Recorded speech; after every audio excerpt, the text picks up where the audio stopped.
എന്താണ് അസൂയുണ്ട് ചേച്ചി ഇങ്ങനെയൊക്കെ പറയാൻ പാടോ? നമ്മുടെ എം ജി അണ്ണന് നമ്മുടെ വേടൻ അറിയില്ല പോലും.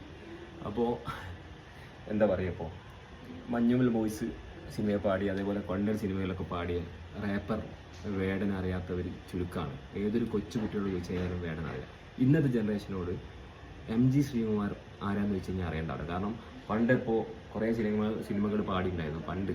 ഇപ്പം പുള്ളിക്ക് ഒറ്റ സിനിമയിൽ പാടാൻ ഞാൻ കേട്ടിട്ടില്ല. പുതിയ സംഗീത സംവിധായകരൊന്നും എം ജിനെ വിളിക്കുന്നില്ല. അപ്പോൾ ഈ നമ്മുടെ വേടൻ ഇപ്പം ഒരു ഷോക്ക് വാങ്ങുന്ന ശേഷം 7 ലക്ഷം രൂപ 8 ലക്ഷം രൂപയാണ് ഒരു ഷോക്ക് വാങ്ങുന്നത്.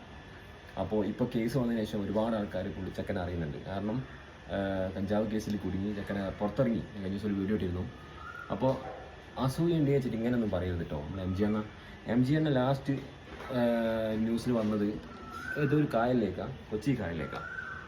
എം ജി അണ്ണൻ്റെ വീട്ടു ജോലിക്കാരി വേസ്റ്റ് വലിച്ചെറിഞ്ഞിട്ട് ഒരു 25,000 ഫൈൻ അടിച്ചിരുന്നു. അങ്ങനെ ഞാൻ എം ജി അണ്ണൻ അറിഞ്ഞു. അപ്പോൾ എം ജി അണ്ണൻ ആൾക്കാർ അറിയുന്നത് ഇങ്ങനത്തെ ഒക്കെ ഇതിൽ കൂടെ. പക്ഷേ നമ്മൾ ചെക്കൻ അറിയുന്നത് ഫേമസ് ചെക്കൻ്റെ പാട്ടുകൾ, തീ പാറുന്ന പാട്ടുകൾ, വരികൾ, രാഷ്ട്രീയം പറയുന്ന വേടൻ, പലരുടെയും ഉറക്കം കെടുത്തുന്ന വേടൻ, ഇതൊക്കെ കാരണം കൊണ്ടാണ്.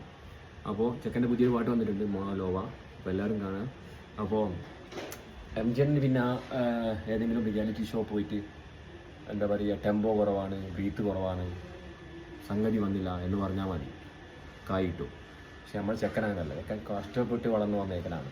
അപ്പോൾ ഞാൻ കഴിഞ്ഞ ദിവസം വീഡിയോ ഇട്ടിരുന്നു, വേടൻ അറസ്റ്റിന് മുന്നേയും അറിയപ്പെടും, അറസ്റ്റിന് ശേഷവും അറിയപ്പെടും. അപ്പോൾ ചെക്കൻ ഇനി അങ്ങോട്ടാണ് തീയാൻ പോകുന്നത്.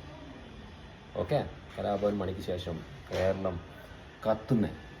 ഏറ്റെടുത്തൊരു കലാകാരനാണ് വേടൻ. സപ്പോർട്ട്. ചെക്കൻ പുറത്തിറങ്ങിയിട്ടുണ്ട്. അപ്പോൾ കാണാം.